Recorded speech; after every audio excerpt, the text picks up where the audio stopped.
സ്വന്തം ഭക്ഷണം കഴിക്കാൻ റബ്ബ് നമുക്ക് കഴിവ് തന്നല്ലോ. നമ്മുടെ ഭാര്യ മക്കൾക്ക് കൊടുക്കാൻ റബ്ബ് കഴിവ് തന്നല്ലോ. ആ കൂട്ടത്തിൽ എന്റെ ഒരു മകനായി ഇവിടെ ഇൽമു പഠിക്കുന്ന ഒരു മുതഅല്ലിമിനെ ഞാൻ ഏറ്റെടുക്കുന്നു. അവന്റെ ഭക്ഷണം ഞാൻ കൊടുക്കുന്നു.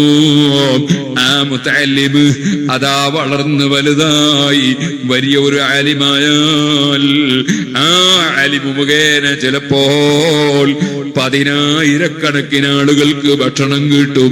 അതുപോലെ 1000 ആൾക്ക് തൊഴിൽ കിട്ടും. 1000 പള്ളി ഉയർന്നു വരും. 1000 മദ്രസ ഉയർന്നു വരും. 1000 യതീമുകൾ വളരും. സുൽത്താനുൽ ഉലമയെ കണ്ടില്ലേ?